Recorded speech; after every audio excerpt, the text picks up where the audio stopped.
Bonjour les amis, dans cette vidéo, je vous montre comment on fait pour changer les roulements des cordes de roue libre par des roulements céramiques. Allez, c'est parti. Bien, alors voilà les deux cordes de roue libre. Ici, on a un corps de roue libre Campagnolo sur lequel les roulements céramiques ont déjà été changés. Et là, un corps de roue libre Shimano avec les roulements d'origine de chez DT Suisse. L'idée, c'est de monter, de switcher ces roulements sur cette superbe roue avec les rayons Birdspock, des rayons que j'avais déjà présenté dans une autre vidéo, enfin j'en referai une. Et au final, on va avoir besoin d'un petit peu de matériel. Donc, ce que je constate déjà, c'est que on a deux roulements différents, que ce soit Shimano ou Campagnolo, c'est pas les mêmes roulements. Alors c'est quand même étrange. Et pire que ça, c'est que c'est même pas le même montage. Donc on va avoir besoin, pour extraire d'abord ce roulement, on va avoir besoin d'un extracteur de roulement, comme celui-ci. Voilà. Et ensuite, pour repositionner les roulements, on va avoir besoin de cet outillage-là, une presse à roulement en fait, pour faire les choses dans les règles de l'art. Allez. Alors comment ça se présente? Eh ben, c'est en fait un truc à inertie, où en fait le roulement il est coincé ici. Voilà.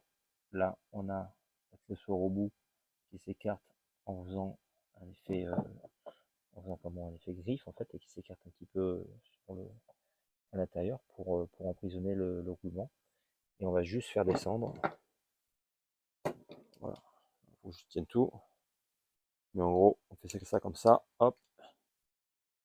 Et on lâche.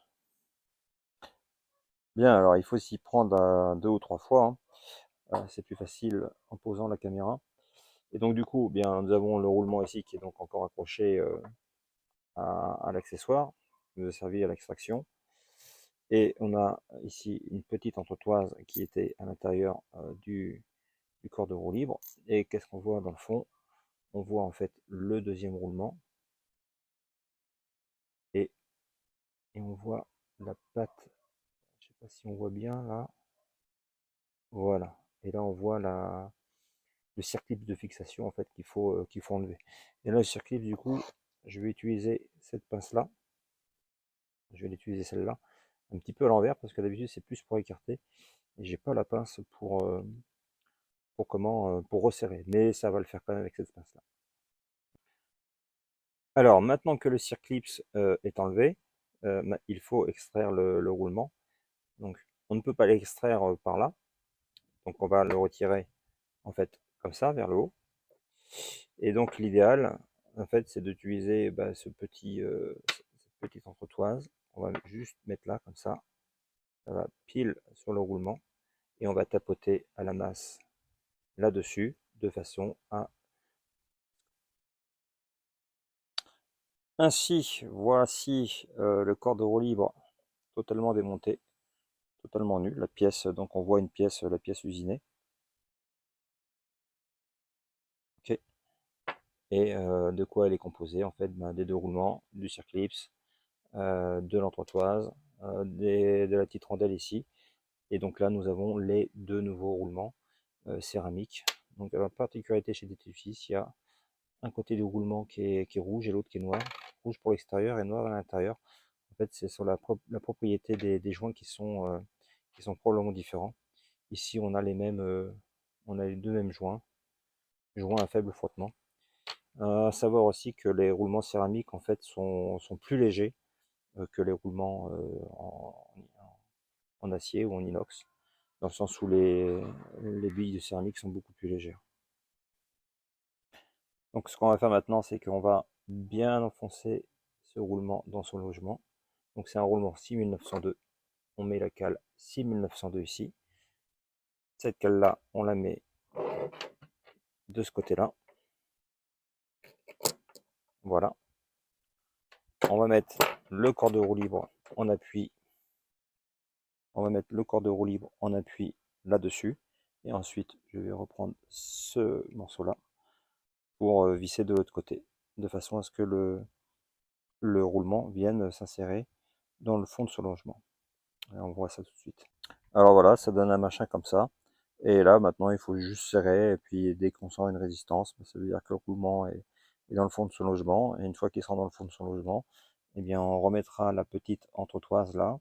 On le mettra après, enfin, le petit circlip, la petite entretoise.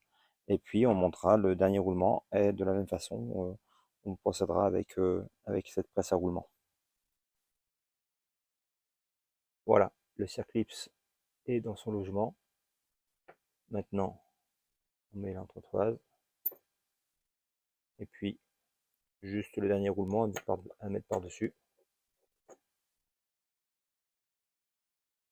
Voilà.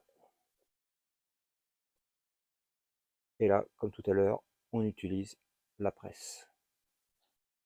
La presse à roulement est en place. Il ne reste plus qu'à serrer de façon à ce que le roulement trouve sa position.